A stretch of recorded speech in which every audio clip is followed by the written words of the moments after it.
Hey folks, welcome back to another review with yours truly, Sam Healey, and today I'm taking a look at this little gem right here, Star Realms Colony Wars. It is a standalone expansion to that little gem that came out last year at Origins, and it was a hit then, and it has continued to be a hit ever since.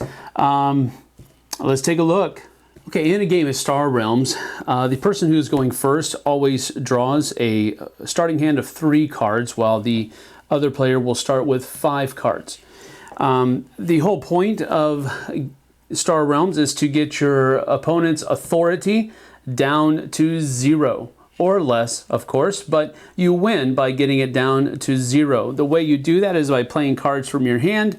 Those cards, some of them have a trade ability, some of them have combat abilities, and others still have other abilities that you can use throughout the course of your turn to either help yourself or cause even more damage to your opponents. There are basically 2 kinds of cards in the game. There are bases and ships. Bases can also be delineated as outposts, and they have a black shield on them. Other kinds of bases will have a silver shield on them. If it is an outpost, you must destroy this outpost before you can damage any other of your opponent's bases or your opponent's authority. On your turn, you're going to go through 3 main phases. Well, 3 phases. The first one is the main phase, where you will be carrying out most of your actions. And then you will also go to a discard phase and then a draw phase. So in your in the main phase, you are able to take your hand of cards and play them in front of you into the in-play section. All right, and then you use your card's abilities as you are able. So these scouts here are only providing me with trade ability, no combat ability, so my opponent will not be attacked this round, but I do have 3 trade with which to purchase any new cards to be added to my deck. So with this, I think I'm going to go with the Falcon, since it adds more combat ability to my deck, and it would go to my discard pile. Now, since I am finished with my main phase, I go to my discard phase, which is I just put my cards into my discard pile, and then I go to my draw phase, which is where I draw 5 new cards into my hand for next round. During my opponent's main phase, they flip over their hand of cards and play all of their cards into their in-play area. And you see there that they have 4 trade and 1 combat ability. And so what they will do is they'll use their 4 trade to purchase a number of cards. We'll go ahead and purchase this first. That is worth 2. And then this is worth 1, which leaves 1 more.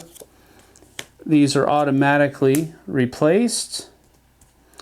And we have 1 more ability left, so we'll purchase that card as well. That automatically refills. And then they will attack me for 1. I have no outposts out, so it goes straight to my authority, which makes me lose 1 authority. Their discard phase would be like this.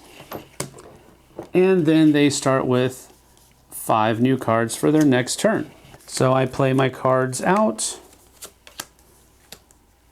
And very similar to my opponent's turn, I have 4 to purchase with. I will also be purchasing a warning beacon for 2. That automatically replaces. I will also purchase a swarmer for 1, which automatically replaces. And I have 1 left. And there's nothing out here that is a cost of 1, so that goes unused. I do attack my opponent for 1, which makes them lose 1 authority. My discard phase, and now my draw phase. I draw 2 cards. I'm supposed to draw up to 5, so since I have to draw 3 more, I take my discard pile, give it a good shuffle, and then draw my remaining 3 cards.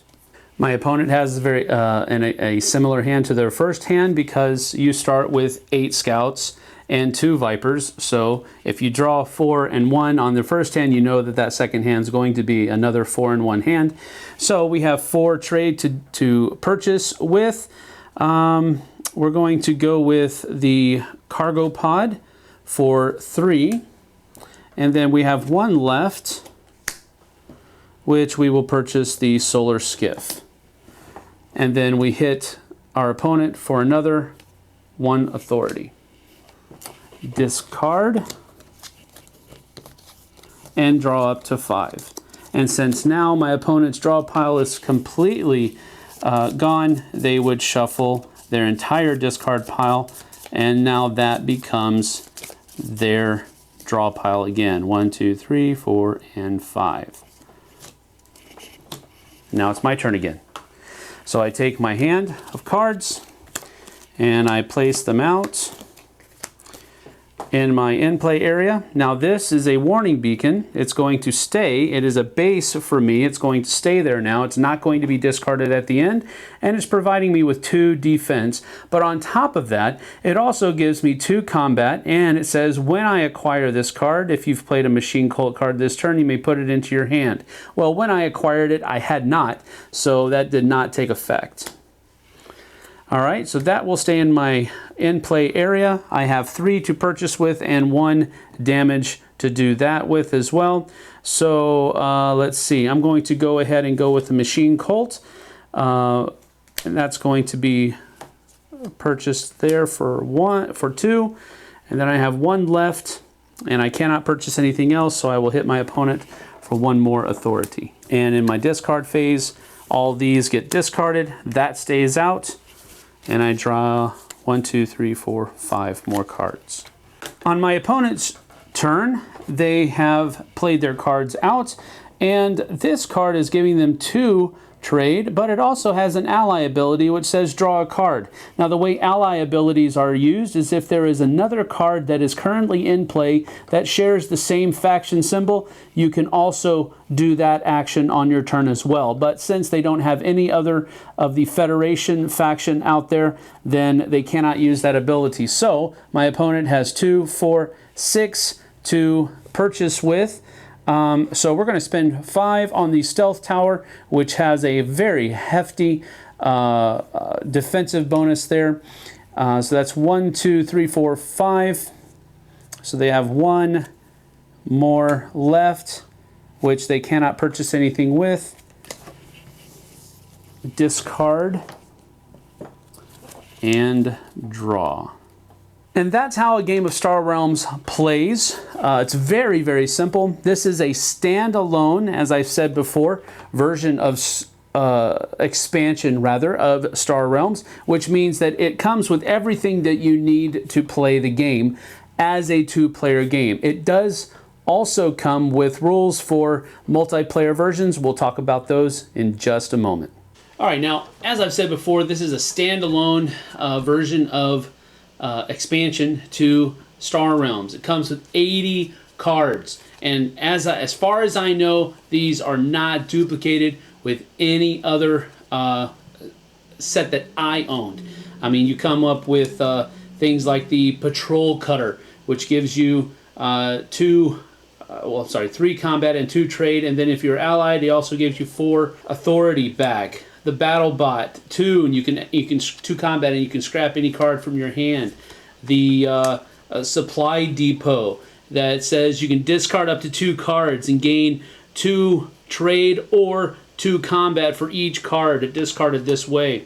There's so many different things here. If you have 3 or more bases in play, including this one, gain 4 authority and draw a card. Plus, it gives you the 2 trade as well. The Blob faction also has a very huge showing as well. For example, the Plasma Vent is a base, not an outpost, but still pretty cool.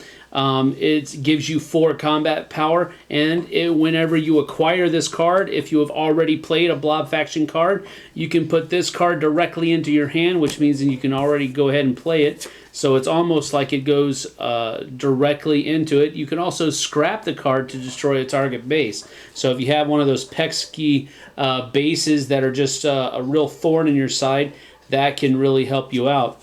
A Lancer gives you 4 combat power. If an opponent controls a base, gain an additional 2. So if your opponent has bases out, this can be the card that takes that base out. So again, another, I think they put some pretty cool thought into the different kinds of cards here. The Bio Farmer is another blob base. It gives you 3 combat power, and then you can discard it for 3 trade power as well.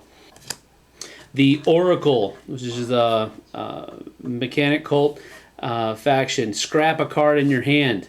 If it's allied with something, it also gives you 3 combat power, but it's a outpost, so that's really cool. The Moonworm gives you 8 combat power, and you get to draw a card. And if it is allied with another blob card in your in-play area, you can acquire the cost a card of a cost 2 or less for free and put it into your hand. So again, there's so many different things that are going on here. I really think this is a very cool expansion. The Swarmers, 3. Then you can scrap a card from your from the trade row, and if it's allied, it's another 2. So there's just a lot of different. And again, this is part of what Star Realms is. But there's a lot of comboing power in Colony Wars.